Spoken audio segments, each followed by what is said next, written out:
हरिः ओम तत्सत्। श्रीमते रामचंद्राय नमः। यस्यांके च विभाति भूधरसुता देवापगा मस्तके भाले बाल विधुर्गले च गरलं यस्योरसि व्यालराट् सोऽयं भूति विभूषणः सुरवरः सर्वाधिपः सर्वदा शर्वः सर्वगतः शिवः शशिनिभः श्रीशंकरः पातु माम्। ध्यायेन्नित्यं महेशं रजतगिरिनिभं चारुचन्द्रावतंसं रत्नाकल्पोज्ज्वलांगं परशुमृगवराभीतिहस्तं प्रसन्नं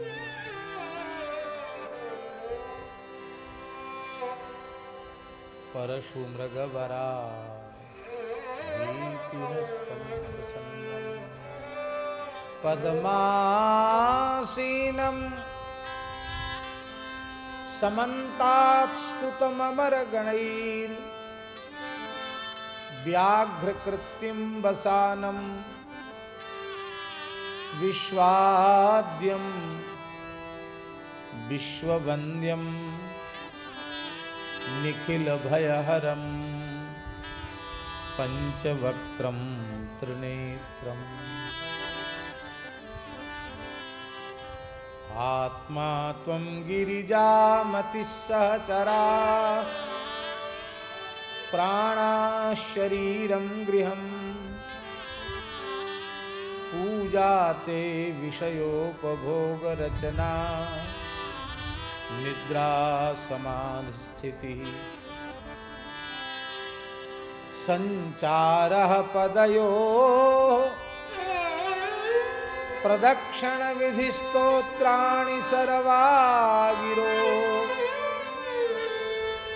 यद्यद् कर्म करोमि तत्तदखिलं शम्भो तवाराधनम्। करचरण कृतं वा कायजं कर्मजं वा श्रवणनयनजं वा मानसं वापराधम् विहितमविहितं वा सर्वमेतत् क्षमस्व।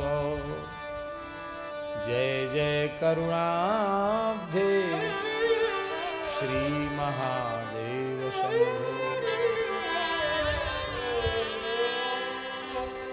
असितगिरिसमं स्यात् कज्जलं सिन्धुपात्रे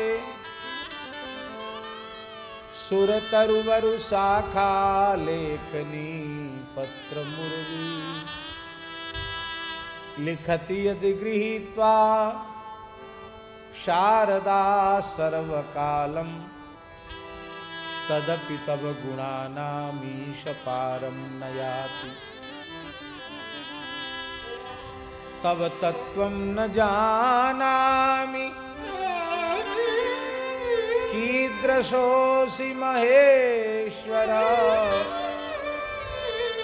यादृशोऽसि महादेव तादृशाय नमो नमः। यया व्याप्तमिदं सर्वं जगत्स्थावरजङ्गमं तां धेनुं शिरसा वन्दे भूतभव्यस्य मातरम्। वागर्थाविव सम्पृक्तौ वागर्थ प्रतिपत्तये जगतः पितरौ वन्दे पार्वती परमेश्वरौ। कुन्द इंदुदर गौर सुंदरम् अंबिकापतिमभीष्ट सिद्धिदम् कारुणिक कलकंजलोचनम् नौमि शंकर मनंगमोचनम्। नारायणं नमस्कृत्य नरं चैव नरोत्तमं देवीं सरस्वतीं व्यासं ततो जयमुदीरये। भक्त भक्ति भगवंत गुरु चतुर नाम बपुए इनके पद बंदन किए नाशे विघ्न अनेक। बंदौ गुरु पद कंज कृपा सिंधु नर रूप हरि महामोह तम पुंज जासु बचन रवि कर निकर। श्री राम जय राम जय जय राम।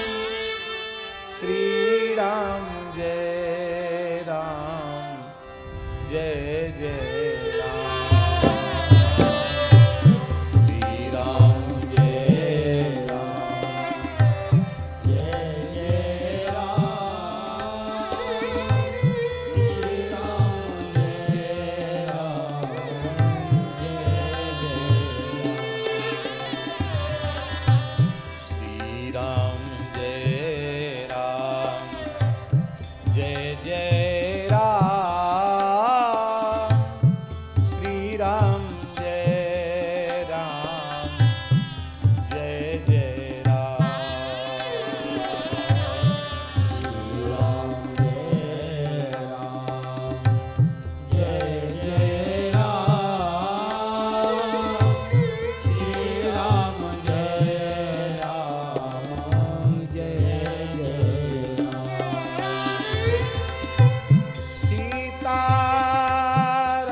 सरयू सीताराम,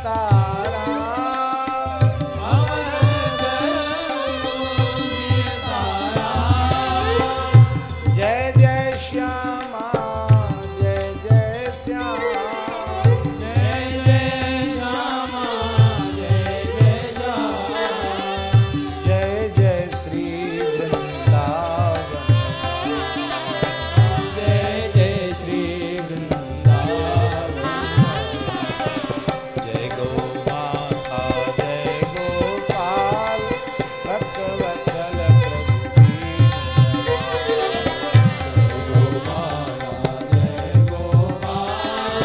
भक्तवत्सल प्रभु दीनदयाल। जय गौ माता जय गोपाल भक्तवत्सल प्रभु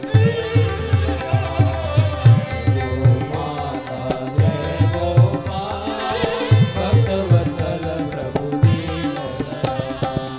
जय सिया प्यारी जनक दुलारी, सिया पिया प्यारी अवध बिहारी, सिया पिया प्यारी अवध बिहारी। जय जय श्री अग्रदास दुलारी,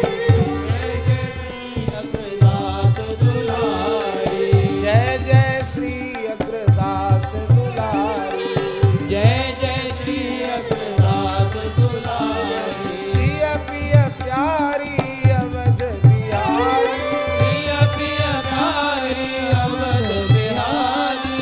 जय जय श्री अग्रदास दुलारी,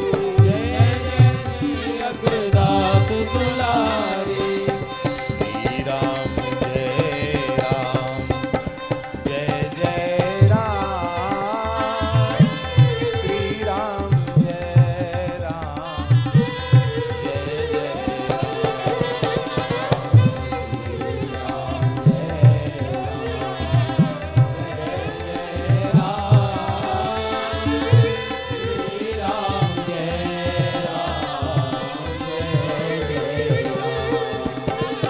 शिव शिव हर हर शिव शिव हर हर,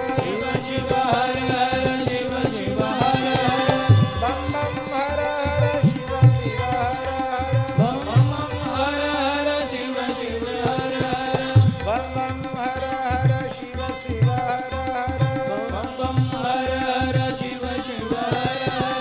महादेव हर शंकर शंभो, उमाकांत हर त्रिपुरारे, मृत्युंजय वृषभध्वज शूलिं, गंगाधर मृड मदनारे, हर शिव शंकर गौरी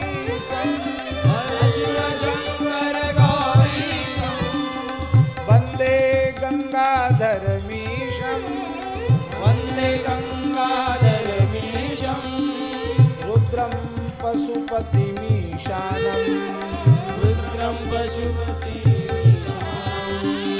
कलय काशीपुरनाथम,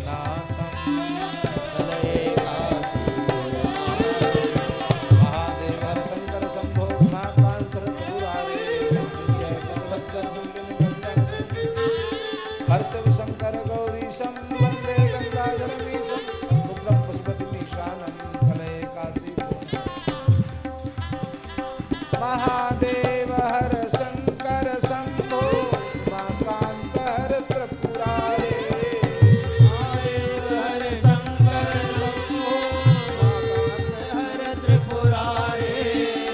मृत्युंजय वृषभध्वज शूलिं, गंगाधर मृड मदनारे,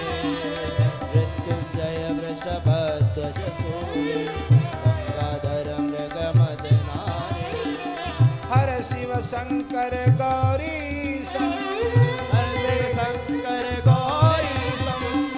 वंदे गंगाधर मीशम, वंदे गंगा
सीताराम।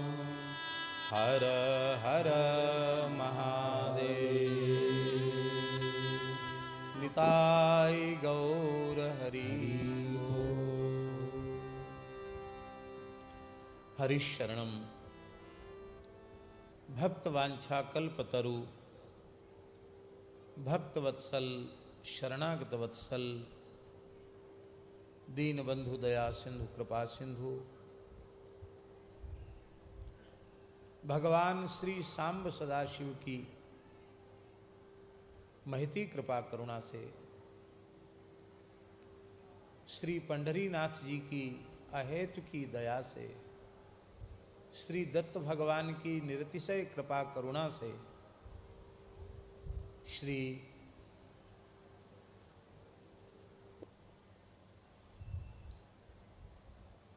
शिवलिंग स्वामी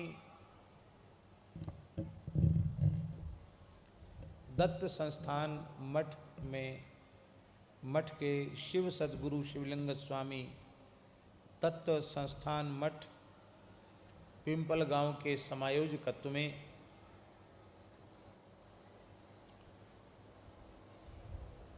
भगवान शिव के प्रति अगाध भक्ति रखने वाले दत्त भगवान की कृपा करुणा को प्राप्त करने वाले और अपने सद्गुरु सहित अपने समस्त पूर्व शिवाचार्यों का महान अनुग्रह प्राप्त करने वाले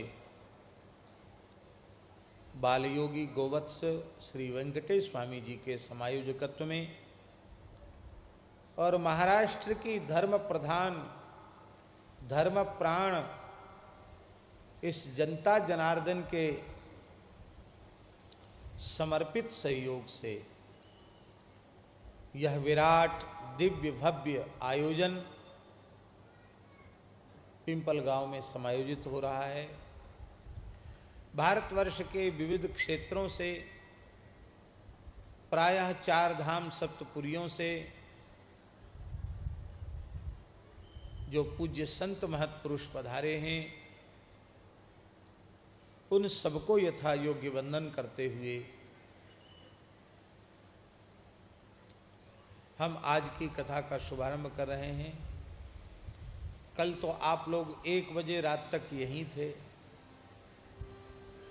क्योंकि श्री बागेश्वर धाम वाले पंडित श्री धीरेन्द्र कृष्ण शास्त्री जी बागेश्वर वाले बाबा आए थे तो उनका भी प्रवचन हुआ। रात्रि को 1 बजे के बाद प्रवचन संपन्न हुआ। फिर सवेरे आप मंगला आरती कक्कड़ आरती कर रहे थे और फिर 12 बजे से आप लोग बैठे हुए ही हैं।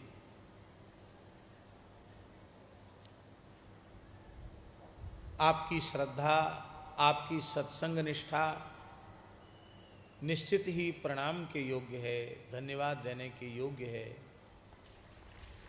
और यही महाराष्ट्र की सबसे बड़ी संपत्ति है।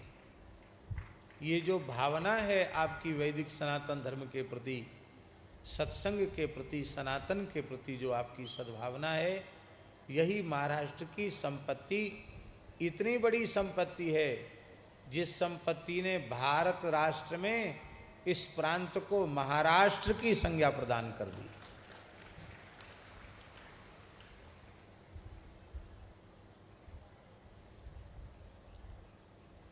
वैदिक हिंदू सनातन संस्कृति में जिनकी अगाध निष्ठा, ऐसे गौ ब्राह्मणोपासक भारत माता के अनुपम लाल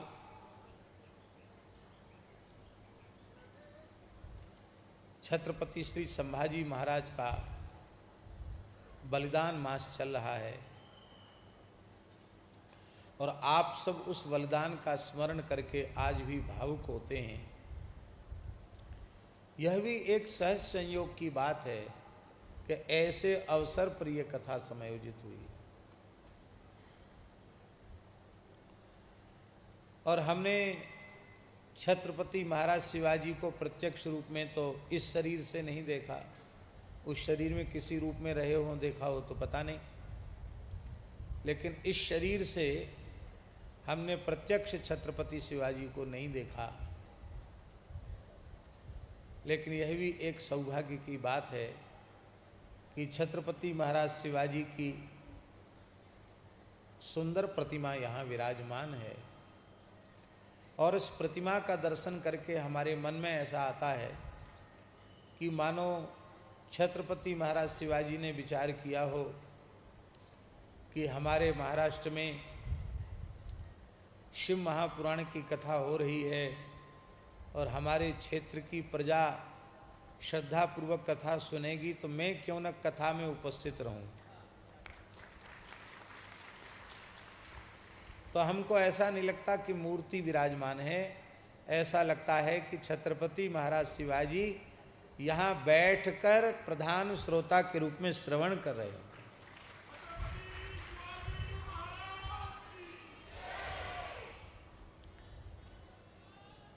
तो भगवत कृपा से हम सब बड़े भाग्यशाली हैं।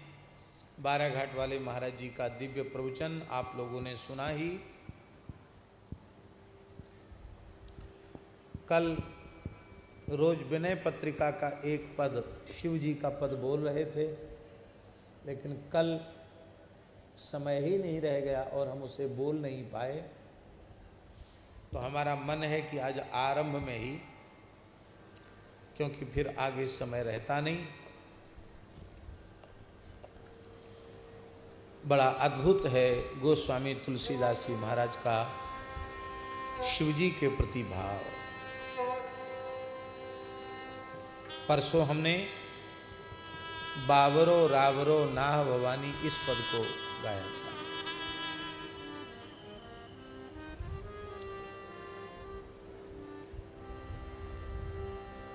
जांचिए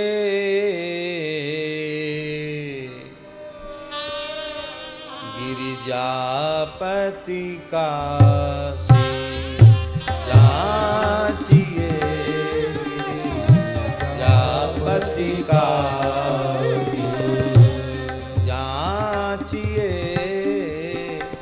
गिरिजापति काशी,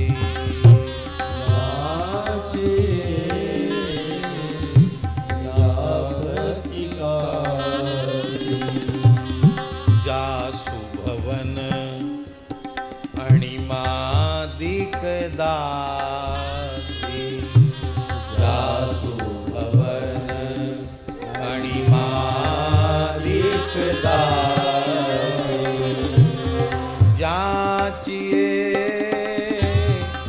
गिरिजापति काशी, जांचिए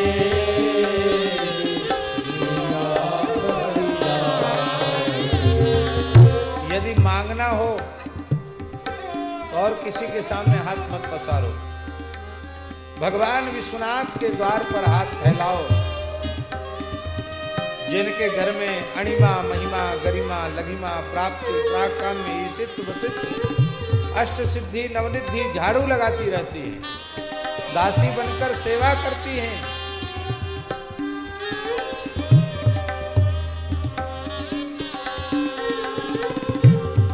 औढ़र दानी द्रवत पुनि थोरे, औढ़र दानी द्रवत पुनि थोरे, सकत न देखी दीन कर जोरे, सकत न देखी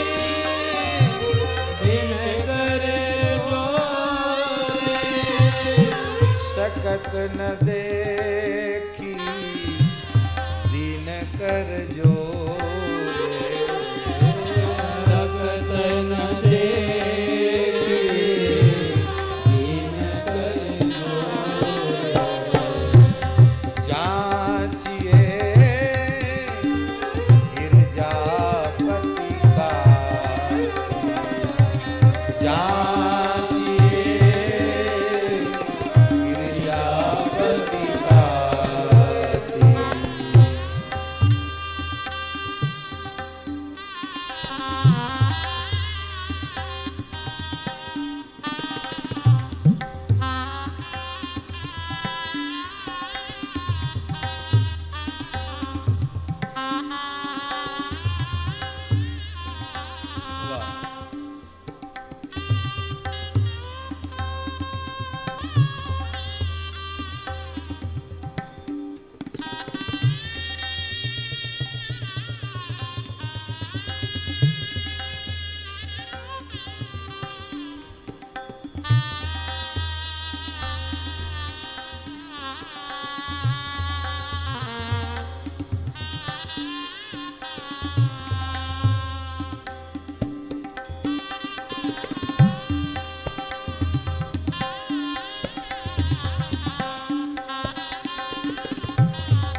उदार हैं भगवान शिव।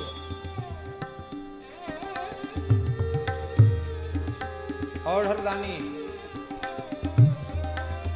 औढ़रदानी का अर्थ क्या है? मांगने वाला उतना मांग नहीं सकता जितना भोले बाबा देते हैं। इतना ही नहीं, मांगने वाला कितना भी उदार हो, अधिक से अधिक दे दे, पर अपने आप को नहीं दे सकता। ये तो अपने आप को भी दे देते हैं अपने उपासकों को।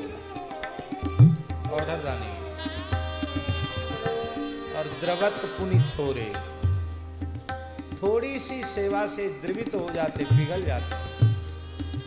पात आखत थोरे, गोस्वामी जी ने कहा है। बिल्वपत्र और अक्षत चढ़ा दो, एक लोटा जल चढ़ा दो, गाल बजा दो, इतने में ही खुश प्रसन्न। और कौन सी ऐसी वस्तु है जो भगवान शिव की कृपा करुणा से उनके उपासक को सुलभ न हो जाए। सुख संपत्ति मति सुगति सुहाई, सुख संपत्ति मति सुगति सुहाई, सुख संपत्ति मति सुगति सुहाई, सुख संपत्ति मति सुगति सुहाई, सकल सुलभ शंकर शिव काई, सकल सुलभ शंकर शिव काई, सकल सुलभ शंकर शिव काई, सकल सुलभ शंकर शिव काई। जाचिए गिरिजापति का, जाचिए गिरिजापति का।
कौन सा ऐसा सुख है जो शिवजी की उपासना करने वालों को सुलभ न हो?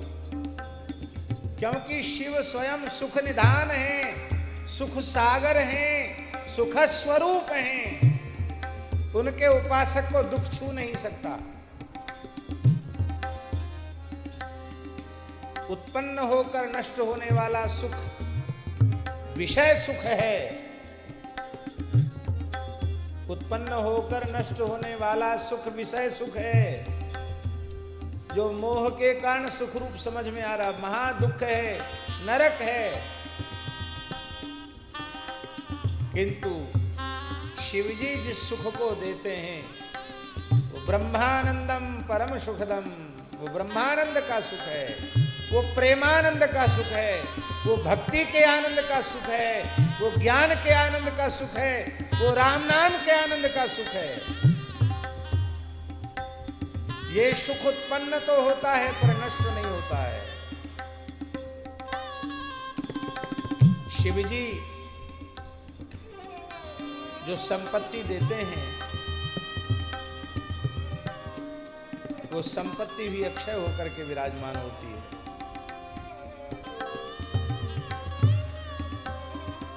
शिव की दई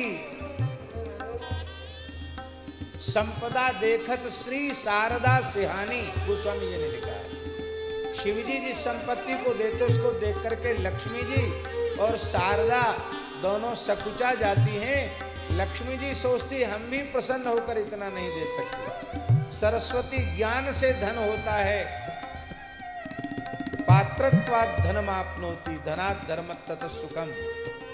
सरस्वती पात्रता देती है। सरस्वती विचार करती मैं प्रसन्न हो जाऊं तो इतना धन तो नहीं दे सकती जितना शंकर जी देते हैं। अभी आप सुनेंगे, एक चोरी करने वाले को शिवजी ने कुबेर बना दिया। आज भी वो पूरे ब्रह्मांड के धन का मालिक है। हाँ, सुख हो जाए, संपत्ति हो जाए और बुद्धि बिगड़ जाए तो सुख भी दुख हो जाएगा, संपत्ति ही विपत्ति बन जाएगी। लेकिन शिवजी सुख भी देते हैं, संपदा भी देते हैं और सद्बुद्धि भी देते हैं। और जब ये तीनों चीजें मिल जाती हैं तो सुगति, उत्तम गति भी मिलती है। दूसरा भाव, सुख माने धर्म, सुख माने धर्म,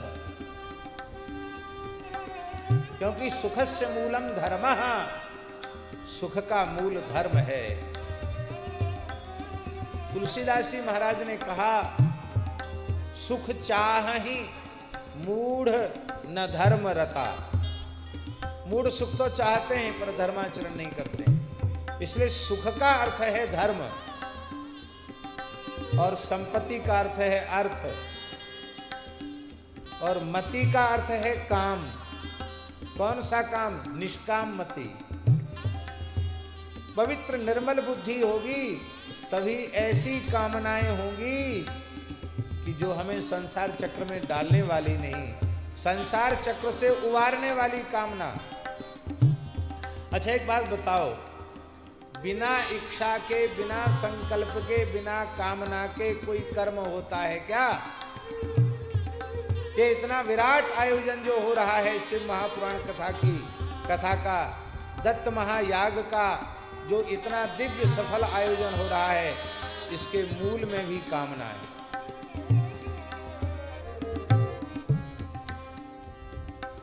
उसी का प्रभाव है ये इतना बड़ा विराट आयोजन। पर ये जो कामना है ये निंदे नहीं है, निंदा के योग्य नहीं है, ये स्तुति के योग्य है, प्रशंसा के योग्य है। इस कामना ने कितने जीवों का कल्याण कर दिया। आज महाराष्ट्र की धरा धन्य हो गई। 1-1, 1.5 लाख लोग बैठकर सुन रहे हैं यहाँ, और संस्कार चैनल के माध्यम से तो पूरे विश्व में पता नहीं कहां कहां तक लोग सुन रहे होंगे। तो इस पवित्र आयोजन के मूल में भी कामना है, संकल्प है। लेकिन ये काम निंदित नहीं है, क्योंकि मति, ये सद्बुद्धि से उत्पन्न होने वाला काम जिसमें विश्व कल्याण की कामना समाहित होती है।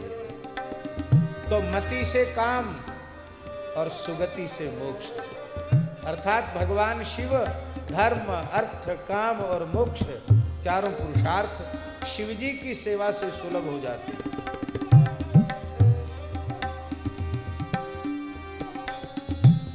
सुख संपत्ति मति सुगति सुहाई, सुख संपत्ति मति सुगति सुहाई,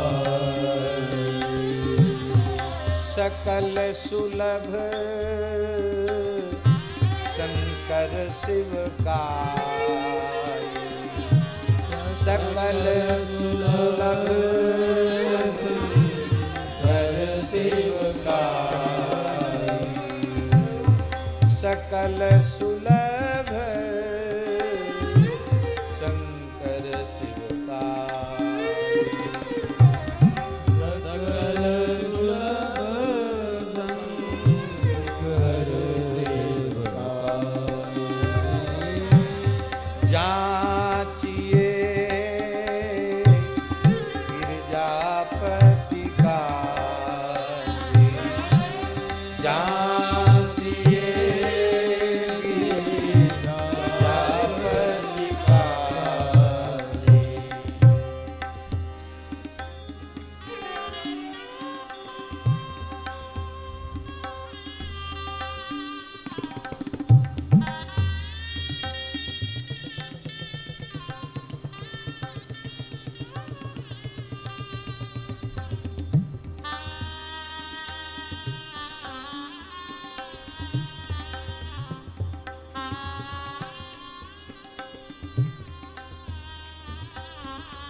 गए शरण आरती कैलीन है, गए शरण आरती कैलीन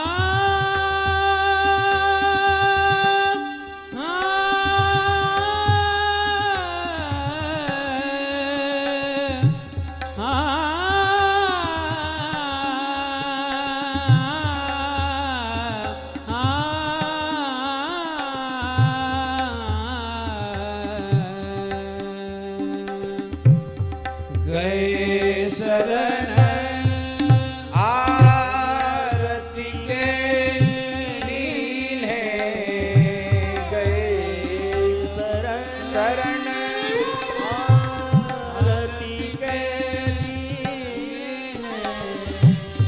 निरखी निहाल निमिष महकीन है, निरखी निहाल निमिष महकीन, जाचिए गिरिजापति का,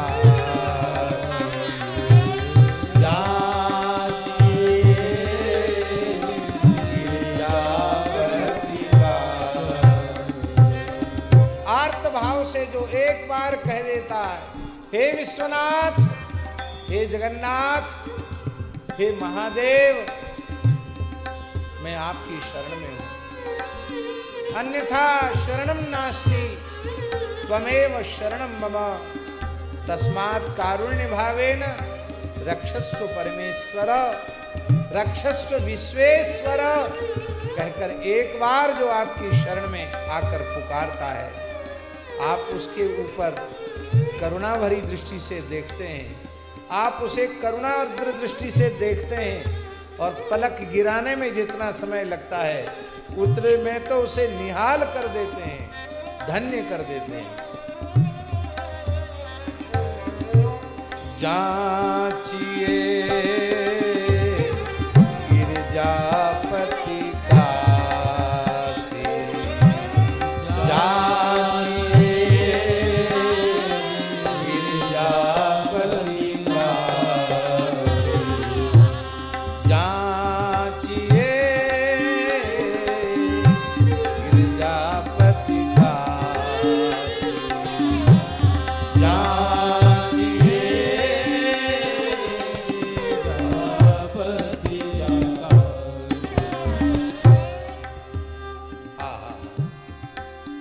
इस पद को सुनकर भगवान विश्वनाथ जी गोस्वामी तुलसीदास जी पर बहुत राजी हो गए, बहुत प्रसन्न हो गए।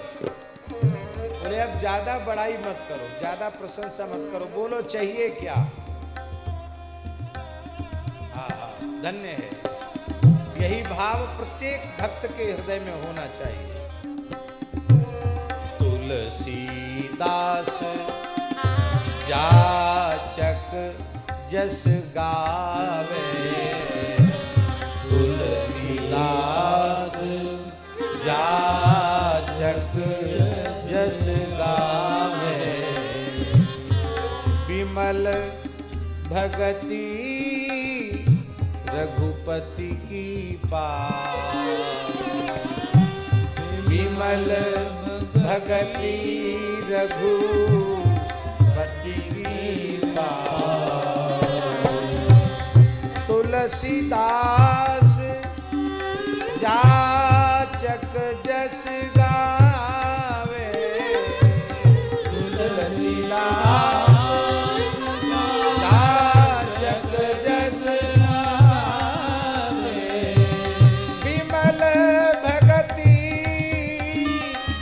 रघुपति की पावे,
बड़ी अद्भुत चर्चा चल रही है। ब्रह्मा जी और देवर्षि नारद जी का संवाद चल रहा है। नारद जी ने ब्रह्मा जी से शिव तत्व के संबंध में जिज्ञासा की है और वही पवित्र संवाद चल रहा है। नारद जी ने प्रश्न किया कि भगवान शिव ने कैलाश में निवास करना स्वीकार क्यों किया? कोई विशेष प्रयोजन है कि भगवान शिवलोक में तो विराजते ही हैं, कैलाश को उन्होंने अपने निवास स्थान के रूप में चयनित क्यों किया? और हमने सुना है कि धनाध्यक्ष यक्षराज कुबेर के साथ उनकी मित्रता है। कुबेर के साथ मैत्री उनकी कब से हुई? ये प्रश्न नारद जी का इसलिए है कि मैत्री समानता में होती है और शिवजी की समानता करने वाला कोई ब्रह्मांड में है ही नहीं, तो शिवजी से मित्रता भला कैसे हुई? कुबेर जी शिवजी के मित्र हैं, ये कैसे कहा जा सकता है?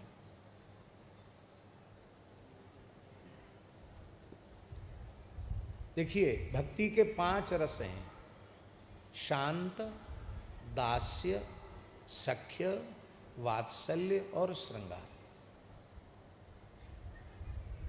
वैसे तो भक्ति में 9 रस स्वीकार्य हैं, चाहे भगवान श्री शिव की भक्ति हो और चाहे भगवान श्री हरि की भक्ति हो, पंडरीनाथ की भक्ति हो।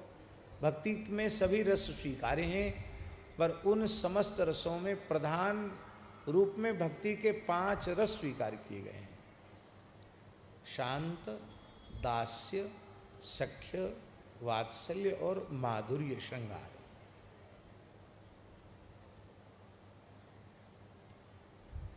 इन 5 रसों में जीव के द्वारा जो आस्वाद्य रस है, जिसका वह आस्वादन करने का अधिकारी है, जिस रस की उपासना में उसका सहज अधिकार है, वह भक्ति का रस है दास्य।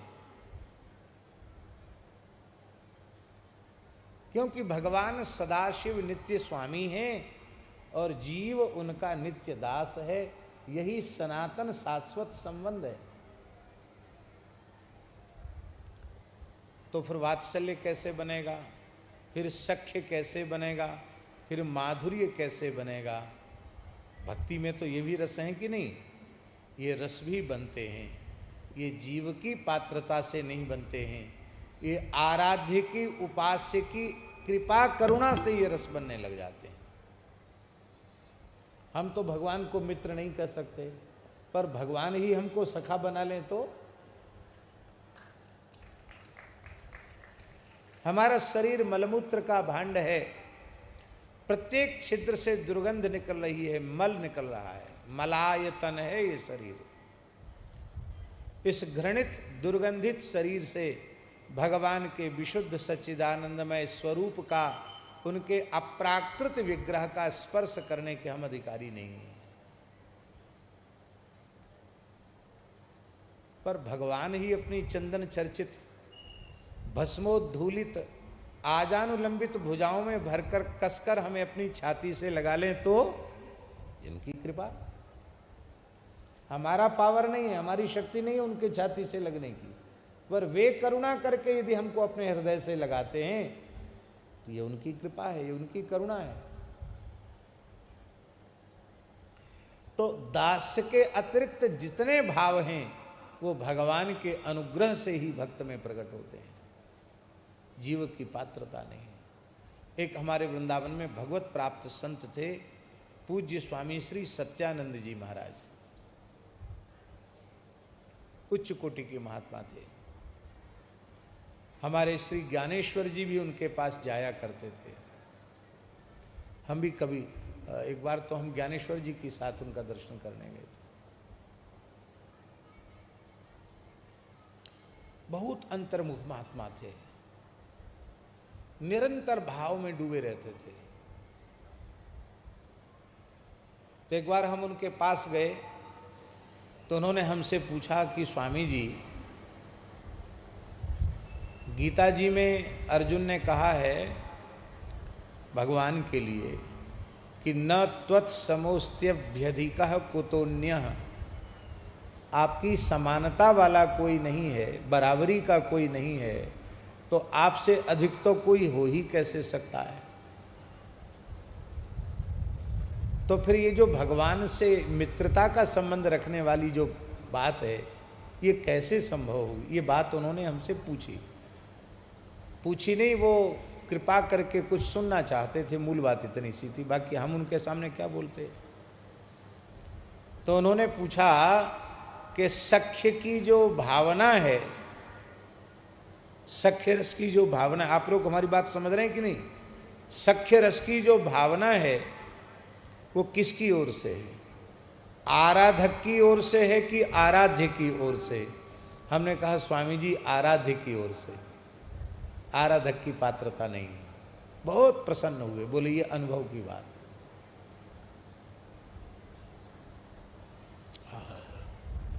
तो इसलिए नारद जी को जिज्ञासा है कि भगवान शिव, उनकी समानता करने वाला भला कौन है? फिर भगवान शिव की मित्रता यक्षराज कुबेर को कैसे प्राप्त हो गई?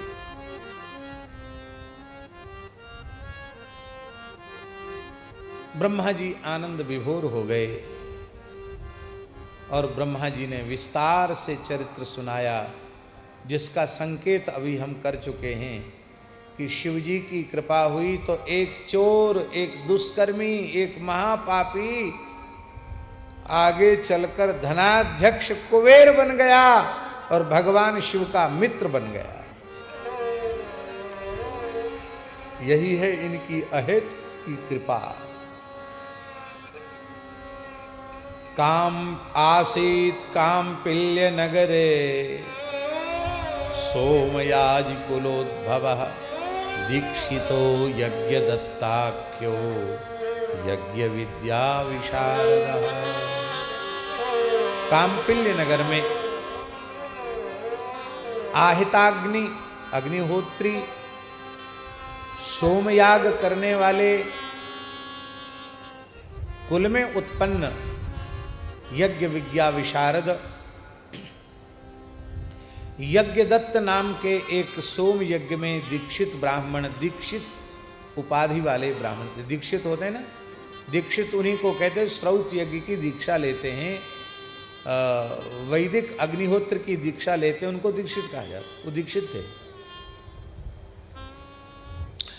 षडंग वेद के विद्वान थे, वेदांत में भी दक्ष थे, अनेक राजाओं से सम्मानित थे, बड़े यशस्वी थे, निरंतर अग्निहोत्र में लगे रहते थे, अध्ययन अध्यापन में उनकी बहुत निष्ठा थी।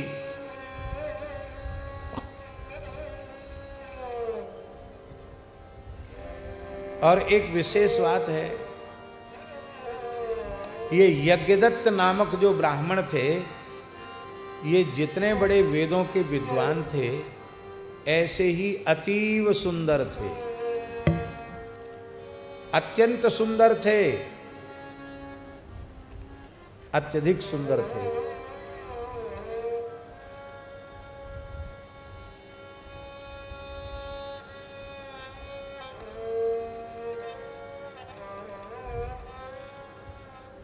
उनके एक पुत्र का नाम था, उनके एक पुत्र था, उस पुत्र का नाम था गुणनिधि। नाम तो उसका गुणनिधि था, नाम तो उसका गुणनिधि था, पर था वो दुर्गुणों का भंडार। नाम का अर्थ प्रायः संज्ञा वाले व्यक्ति में घटित नहीं होता।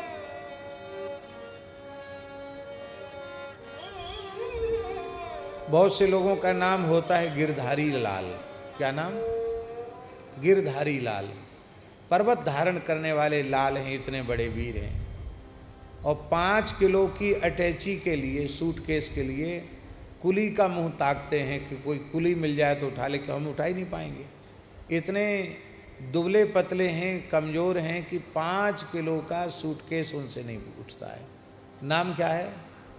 गिरधारी लाल।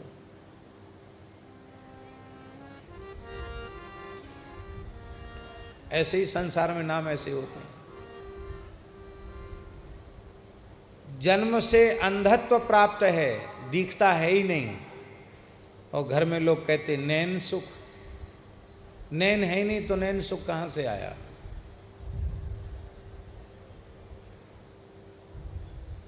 कई बार संसार में नाम ऐसे होते हैं। नाम, वास्तविक नाम का अर्थ केवल और केवल भगवान में ही घटित होता है। इसलिए नाम का अर्थ है भगवान नाम, और रूप का अर्थ है भगवत रूप। बाकी सब नाम रूप मिथ्या है, सब परिवर्तनशील, नष्ट हो जाने वाले, कोई सत्य नहीं है, तो वो घटित नहीं होते हैं। हमारे धर्म संघ वाले गुरुजी एक सुनाते थे कहानी। बोले एक बहुत बड़े पंडित थे, संस्कृत के विद्वान थे। उनके पिताजी ने उनका नाम रखा था कुरकुची। क्या नाम रखा था? कुरकुची। प्यार में लोग नाम रख देते हैं, कलुआ बलुआ ऐसे नाम धर देते हैं, तो कुरकुची नाम था उनका। बड़े विद्वान थे, बड़े ज्ञानवान थे, और उनकी जो पत्नी थी वो ही विदुषी थी, बड़ी कुलीना थी, रूपवती थी। पर वो कई बार झगड़ा करती थी, नाम बदल दो अपना। इतने बड़े पंडित होकर के नाम तुम्हें रखना नहीं आया, कुरकुची नाम, ये कोई नाम होता है? तो पंडित जी शांत भाव से कह देते, देखो माता पिता जो नाम रख दें वही ठीक है। नाम संसार के व्यवहार के संपादन का एक साधन है। तो हमारा व्यवहार इस नाम से चल रहा है, काम तो हमारा बढ़िया है। बोले काम से कुछ नहीं होता है, संसार में नाम ही सब कुछ है। तो पंडित जी बोले चलो तो हम देखते हैं नाम अच्छा कि काम अच्छा। तो देखते हैं किसके कैसे कैसे नाम है, उन नाम के अनुरूप उनका अर्थ उनके जीवन में घटित हो रहा है कि नहीं। तो ब्राह्मणी को लेकर पंडित कुरकुची जी चले, तो एक मुर्दा जा रहा था। राम नाम सत्य है, गोपाल नाम सत्य है, सत्य बोलो गत्य। बड़ी भीड़ थी, कोई बड़े आदमी थे, हजारों लोग उनकी स्मशान यात्रा में थे। तो पंडित जी ने किसी से पूछा कि ये किसका शरीर शांत हो गया, कौन जा रहे हैं? अरे बोले आपको पता नहीं, इस क्षेत्र के सबसे बड़े महान व्यक्तित्व थे, अब चल बसे हैं बेचारे। इनका नाम है अमर सिंह। बोले देखो नाम तो है अमर सिंह, तो मरे जा रहे हैं, अंतिम यात्रा निकल रही है इनकी। आगे और चले तो बांस की खपचियों में रस्सी बांध के एक पीपा इधर लटका के एक व्यक्ति पानी ढो रहा था। ऐसे झुला झुला के चलते हैं ना वो लोग, उसमें कम थकान होती है, देखा होगा, कांवर जैसी लेके चलते हैं। तो वो पानी भर रहा था, भजन लेके जा रहा था। पंडित जी ने पूछा तुम्हारा नाम? बोले हमारा नाम है कुबेर। ले साहब, कुबेर जी पानी ढो रहे हैं। जो धनाध्यक्ष हैं उनकी ये हालत है। आगे बढ़े तो एक बेचारी माताजी, जो देखने में तो बहुत अच्छी थी, पर लगता था कि बहुत विपत्ति की मारी हुई है। शरीर पर साड़ी भी फटी पुरानी थी, केस भी उलझे हुए से थे, कोई श्रृंगार शरीर पर नहीं था, फिर भी सुंदर लग रही थी। अब वो बहुत बर्तन रखे थे, बर्तन मांज रही थी। तो पंडित जी ने कहा देखो है तो कोई बहुत अच्छे परिवार की, पर कोई विपत्ति आ गई है, बर्तन मांज के अपना निर्वाह कर रही है। तो माता जी एक बात आपसे पूछे, बुरा तो नहीं मानोगी? बोले हाँ पूछो पंडित जी, क्या नाम है? लक्ष्मी। ले तो वहाँ से आगे चल के पंडित जी एक वृक्ष के नीचे बैठे। पत्नी बोली और आगे नहीं चलोगे? अब नहीं जाएंगे, लौट के घर चलो। क्यों? तो कुरकुची ने कहा, अमरम च मृतम दृष्ट्वा कुबेरम भारवाहकम लक्ष्मी परगृहे दासी सुखी जीवति कुरुकची।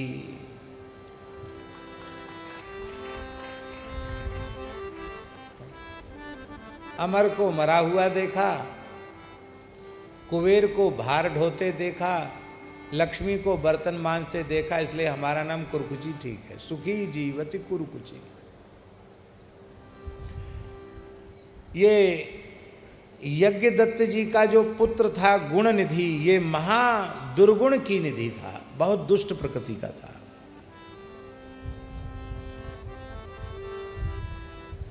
समय से यज्ञोपवीत संस्कार हो गया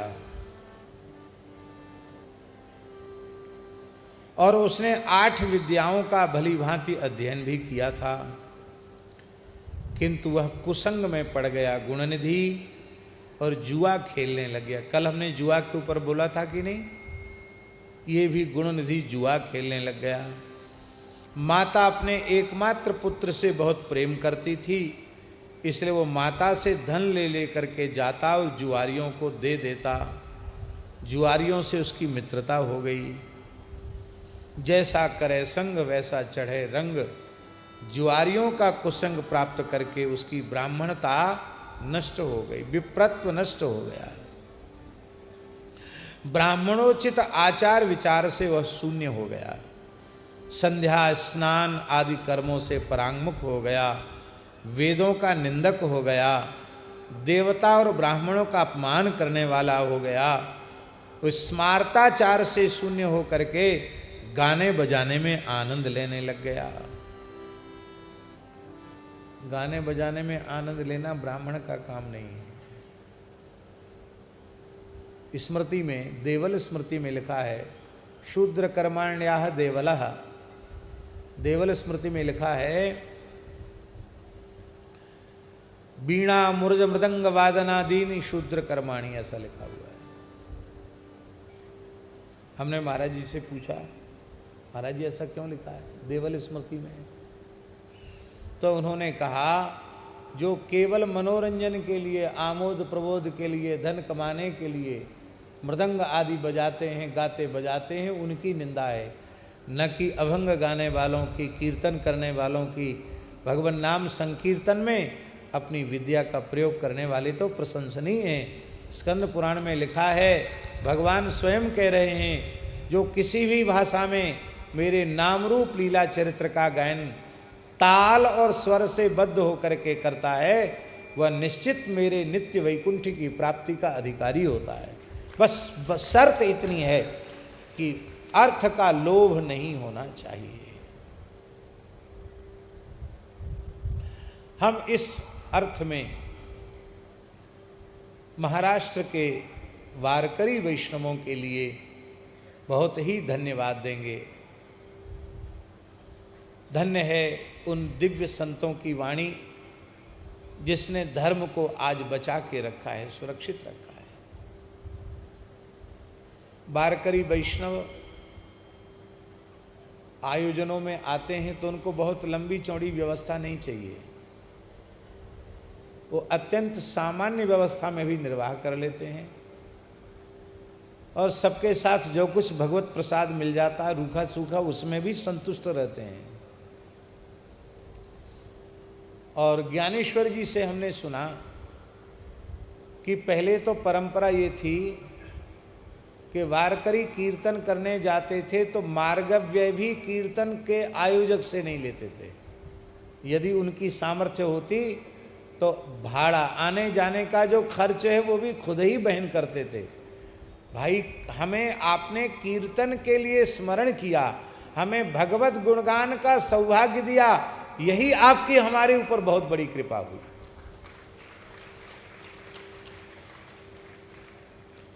क्या भगवान के नाम की, भगवान के रूप की, भगवान की लीला की जो चर्चा है, जो संत वाणियों का गायन है, क्या उसकी कीमत संसार में कोई व्यक्ति दे सकता है क्या? एक अक्षर की कीमत कोई संसार के व्यक्ति चुका नहीं सकता। कौन देगा? इन भगवत गुणगान करने वालों को दक्षिणा कौन देगा? कोई नहीं दे सकता है। ये तो शास्त्र की मर्यादा है कि हमें आदर करना चाहिए, पूजन करना चाहिए, इसलिए पूजन किया जाता है। क्या वह उसका मूल्य है? और जो अत्यंत निष्काम और निर्लोभ भाव से भगवत भागवत गुणगान करते हैं, भगवान उन्हें दक्षिणा के रूप में दूसरी चीज नहीं देते हैं, भगवान अपने आप को ऐसे निष्काम भक्तों को दे डालते हैं। भगवान उनको हृदय से लगा लेते हैं। तो ये जो गाने बजाने में, मौज मस्ती में, गाने बजाने में, मनोरंजन में प्रवृत्त हो गया, इसलिए इसकी यहां निंदा की गई। संत्यक्त ब्राह्मणाचारः संध्या स्नान परांगमुखः निंदको वेद शास्त्राणाम देव ब्राह्मण निंदकः। और ऐसे ये कुसंग में चला जाता, पिताजी के पास नहीं बैठता, न उनके पास जाता। और पिताजी यज्ञदत्त दीक्षित, वे बड़े कर्मकांडी ब्राह्मण थे, उनको अपने वैदिक कर्मों से फुर्सत नहीं मिलती थी। वो जब कभी पूछते अपनी पत्नी से कि बेटा पुत्र गुणनिधि दिखाई नहीं पड़ता, क्या बात है? तो उसकी पत्नी कह दिया करती थी कि अभी तक पढ़ करके वह, अभी तक तो वो पढ़ ही रहा था, आप तो हवन पूजा पाठ में व्यस्त थे, और अभी 2-3 मित्रों के साथ पढ़ने गया हुआ है और आगे पढ़ रहा है। इस तरह से गुणनिधि की माँ अपने पति को धोखा दिया करती थी। 16 वर्ष का हो गया गुणनिधि, उसके पिता ने उसका समावर्तन संस्कार करा के उसका एक शुभ लक्षणा ब्राह्मण कन्या के साथ विवाह कर दिया। इसका विवाह भी हो गया। गृह्योक्तेन विधानेन पाणिग्राहम् अकारयत्। गृह्य सूत्र के अनुसार जो विधि है, उसके अनुसार पाणिग्रहण संस्कार कर लिया।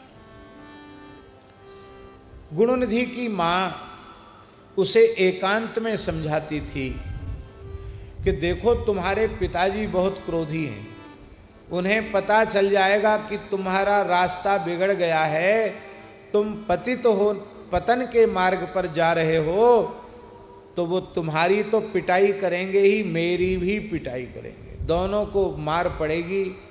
और हो सकता है इतने क्रोधी हैं वो, हो सकता हम दोनों को घर से भी निकाल दें। इसलिए बेटा ऐसा मत करो। देखो तुम्हारे पिता का संसार में कितना सम्मान है, सदाचार में भी वे प्रमाण माने जाते हैं, और धन में भी ब्राह्मणों में उनसे अधिक इस समय धनवान कोई दूसरा नहीं है। धनवान भी हैं, विद्वान भी हैं, सदाचारी हैं। इतनी सुंदर बात उनकी माँ ने उनको समझाया, भैया संसार में माँ के जैसा हित करने वाला और कोई है नहीं। माँ के जैसी तो माँ ही होती है। इस माँ की सबसे बड़ी भूल थी जो अपने पुत्र के प्रति ममता वात्सल्य होने के कारण, प्रेम होने के कारण, वो उसकी सही सही बात अपने पति को नहीं बताती थी। यदि आरंभ में ही सही सही बात बता दी होती, अपने पति से झूठ न बोला होता, तो पुत्र कुमार्ग में नहीं जाता है। सुन रही हो माताओं की नहीं? क्या समझ में आया? चाहे बेटा हो या बेटी, पिता भले नहीं जान पाते क्यों, वो खेत में हैं, खलिहान में हैं, दुकान में हैं, नौकरी में हैं, उनको फुर्सत नहीं है, पर अपने बच्चों की सारी बात गतिविधि माँ अच्छी प्रकार से जानती है। तो माताओं का यह कर्तव्य है कि वह अपने बच्चों को अच्छी शिक्षा दें, समझावें। यदि माता के लाड़ प्यार में वे बिगड़ रहे हैं तो तनिक भी संकोच न करें। जैसे ही बेटा बेटियों का बिगड़ना शुरू हो, बिना किसी संकोच के अपने पति को बतावें कि भाई ये है, बाद में आप मुझे दोष मत देना, ये लड़की अपने मन की हो रही है, ये लड़का भी अपने मन का हो रहा है। और आप जानते हैं, आप लोगों में से कोई डॉक्टर है? अच्छा चलो, आप डॉक्टर हैं, बहुत अच्छी बात है।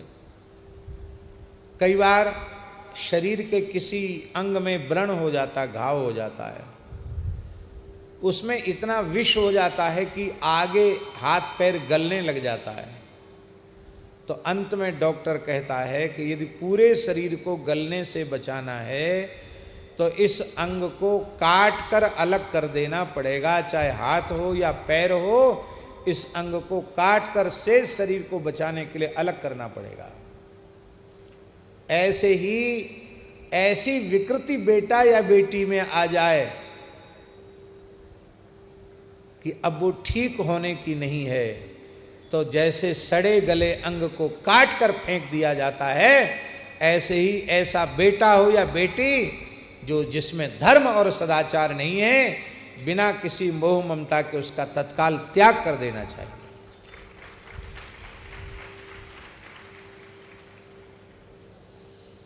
अधर्मी, दुराचारी, दुष्ट पुत्र अथवा पुत्री से तो अच्छा संतानहीन होना ज्यादा अच्छा है। पर इसकी मां ने पति को नहीं बताया, बेटे को समझाती थी।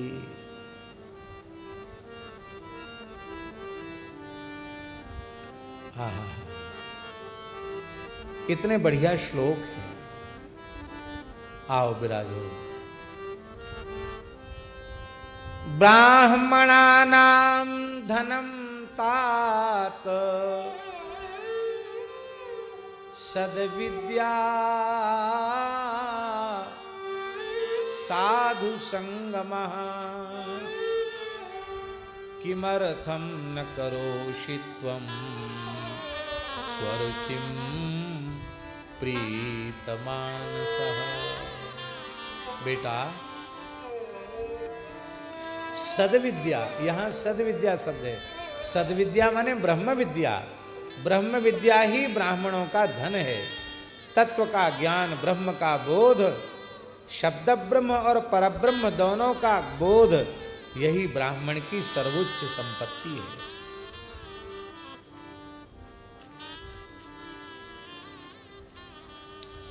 और दूसरी संपत्ति साधु ब्राह्मणों की है साधु संगमः, साधुओं का संग, ये दूसरी संपत्ति है। तो बेटा, दोनों ही प्रकार की संपत्तियों का अर्जन करना चाहिए। ब्रह्म विद्या का अर्जन और सत्संग के द्वारा ज्ञान भक्ति वैराग्य का अर्जन करना चाहिए। देखो, तुम्हारे पिताजी श्रोत्रिय ब्राह्मण हैं, सोमयाजी हैं। तुम्हारे पिता के पिता पितामह भी ऐसे ही थे, प्रपितामह भी ऐसे ही थे, वृद्ध पितामह भी ऐसे ही थे, वृद्ध प्रपितामह भी ऐसे ही थे। कई पीढ़ियों से तुम्हारे कुल में धर्म और सदाचार है, किंतु तुम कुसंग में पड़ गए हो बेटा। ब्राह्मणों का शरीर बड़ा दुर्लभ है, मनुष्य का जन्म दुर्लभ है, उसमें ब्राह्मण का शरीर तो अत्यंत दुर्लभ है। तुम कुमार्ग पर मत जाओ। ततो न तृपसे किम न त्यज दुर्वृत्तताम स्वकाम। तुम्हें लज्जा नहीं आती, तुम अपने दुराचार की वृत्ति का त्याग कर दो। देखो, तुम्हारा विवाह हमने 16 साल में 16 वर्ष की आयु में कर दिया था। अब तुम 16 से 19 के हो चुके हो। 17, 18, 19, 3 वर्ष विवाह के हो चुके हैं। और तुम्हारी पत्नी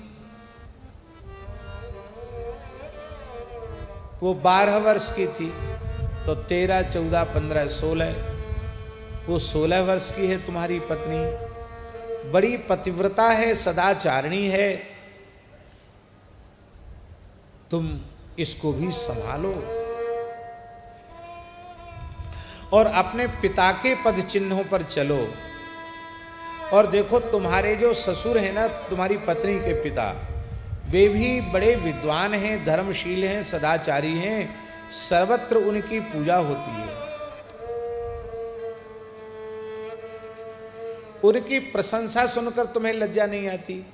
कल तुम्हारी पोल पट्टी खुलेगी कि तुम ऊटपटांग दुष्कर्म करते हो, तो तुम्हारे ससुर का मस्तक कितना नीचा हो जाएगा। इसलिए तुम अपनी बुरी आदतों को छोड़ दो। और देखो तुम्हारे मामा भी बहुत बड़े विद्वान हैं, धर्म और सदाचार से संपन्न हैं। ये तुम अपने मित्रों को तो देखो, इनके आचरण कितने अच्छे हैं। तुम्हारे साथ ही इनका यज्ञोपवीत हुआ था, तुम्हारे साथ ही इनका वेदाध्ययन हुआ था। आज यह कैसे धर्मनिष्ठ सदाचार संपन्न है, और तुम कहाँ जा रहे हो? देखो राजा को तुम्हारे दुराचार का पता चलेगा तो राजा ही तुमको कारागार में डाल देगा, और तुम्हारे पिता की संपत्ति को राजा छीन लेगा।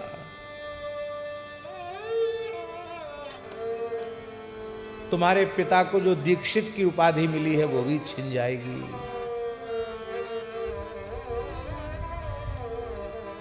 और देख बेटा, तेरे कारण तेरे पिता की निंदा तो होगी, तेरी माता की ज्यादा निंदा होगी। शास्त्रों में लिखा है, मातुश्चरित्रम तनयो धत्ते दुर्भाषणैरिति। संतान में माता के ही गुण आते हैं।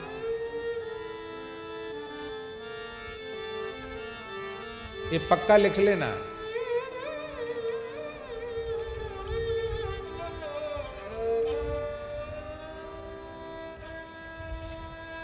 दुशीलम मातृदोषेण पितृदोषेण मूर्खता।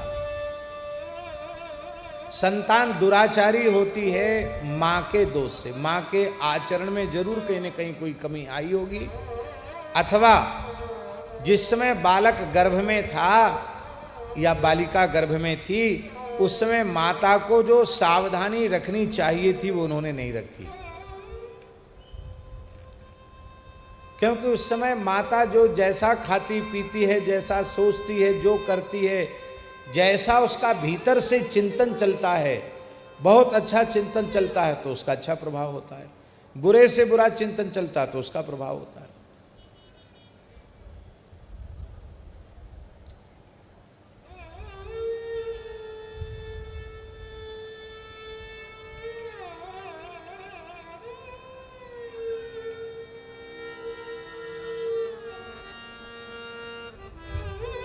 माता के संस्कार पुत्र में देखे जाते हैं। पिता का वहीं तक सीमित अधिकार है। उसने गर्भाधान कर दिया और जन्म होने के बाद भरण पोषण की व्यवस्था कर दी, पर चरित्र निर्माण का सबसे ज्यादा भार माता पर ही होता है। माताएं ही अपने बालक बालिकाओं के चरित्र का निर्माण करती हैं, और ये चरित्र का निर्माण जन्म के बाद नहीं, गर्भ से ही आरंभ हो जाता है। आपको पता है, छत्रपति शिवाजी महाराज जब अपनी माता के गर्भ में थे तो उनके पूज्य पिताजी ने अपने कुल गुरु को बुलाकर, विद्वान कुल गुरु को बुलाकर संपूर्ण महाभारत का श्रवण कराया था जब छत्रपति शिवाजी महाराज गर्भ में थे, और संपूर्ण श्रीमद् वाल्मीकि रामायण का श्रवण कराया था। उसका परिणाम हुआ कि उनकी माता ने श्री शिवाजी महाराज जैसा पुत्र पैदा किया, और आज वह पूरे संसार में, इतिहास में अमर हो गए। महाराणा प्रताप अपनी माता के गर्भ में जब थे तो उनके पिताजी ने विद्वान कुलगुरु को बुला करके संपूर्ण श्रीमद् वाल्मीकि रामायण का श्रवण कराया था। इसलिए बड़ा अद्भुत चरित्र है महाराणा प्रताप का।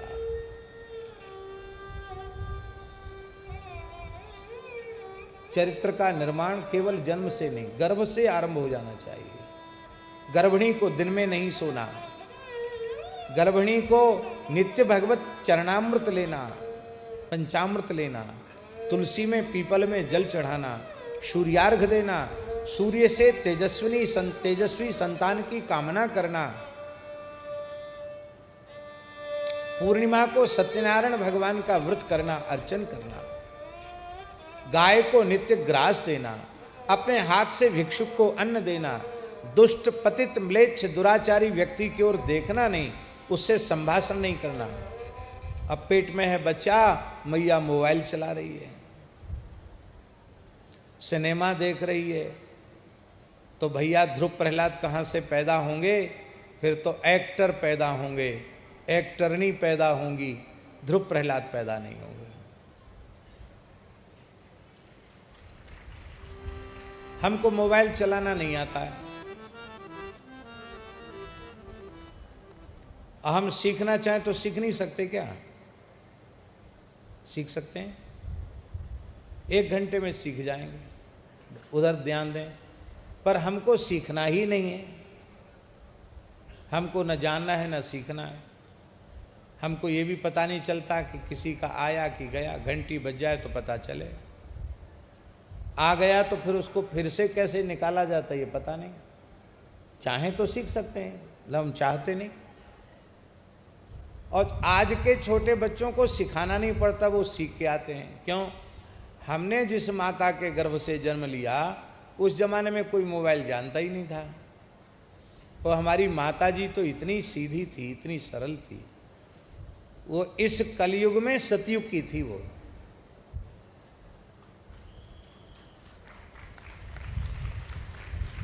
इस कलयुग में वो सतयुग की थी। उनका जीवन बहुत विलक्षणताओं से भरा हुआ था। ऐसी ऐसी बातें कि आप सुनकर विश्वास नहीं करेंगे कि आज ऐसा संभव हो सकता है क्या। ऐसी विलक्षण घटनाएं उनके जीवन की। और भगवत धाम प्रयाण के समय की तो ऐसी घटनाएं हैं कि अनधिकारी लोगों के सामने सुना नहीं सकते हम आपको।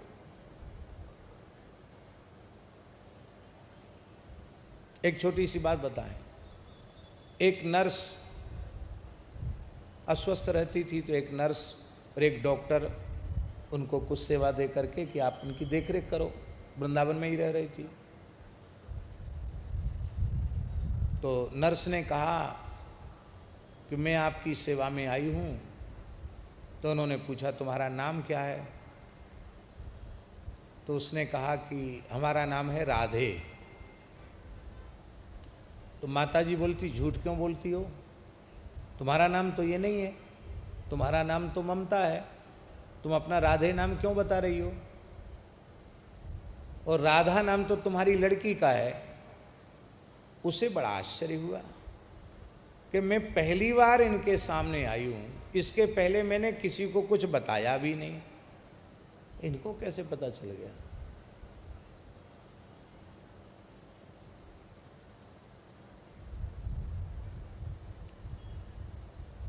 पूछा एक दो लोगों से, क्या मेरे मुंह से ऐसी बात कोई निकली? नहीं, आप तो अभी आई हैं, आपने कुछ नहीं बताया। तो उसने माता जी से ही पूछा कि आपको कैसे पता चला कि मेरा नाम राधे नहीं, मेरा नाम ममता है? तो माता जी बोली इसके 2 कारण हैं। मेरे पास झूठ बोलने वाला व्यक्ति रह नहीं सकता है। मैंने जब से होश संभाला है तब से अब तक कभी झूठ नहीं बोला है, कभी धोखे से भी असत्य भाषण मैंने अपने जीवन में नहीं किया है, और पातिव्रत धर्म का पूर्ण निष्ठा से पालन किया है।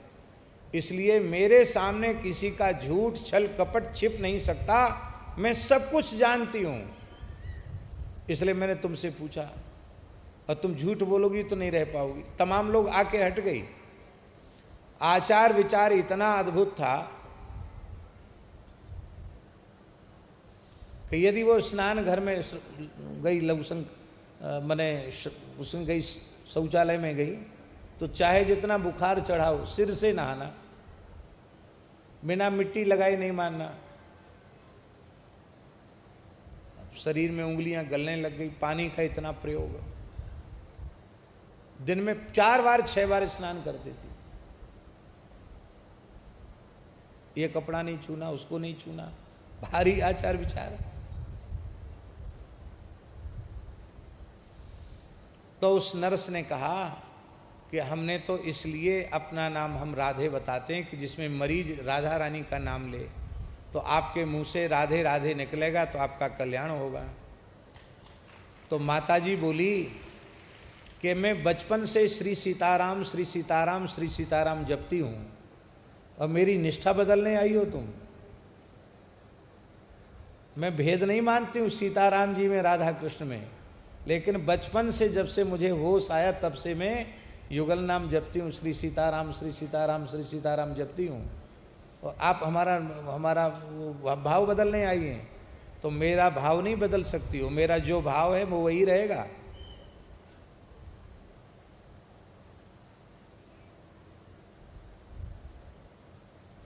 और समान कृपा, श्री सीताराम जी की भी समान कृपा, बार बार उनकी अनुभूतियां और दर्शन होना, आचार्यों का दर्शन होना, और श्री राधा कृष्ण की भी समान कृपा। अद्भुत।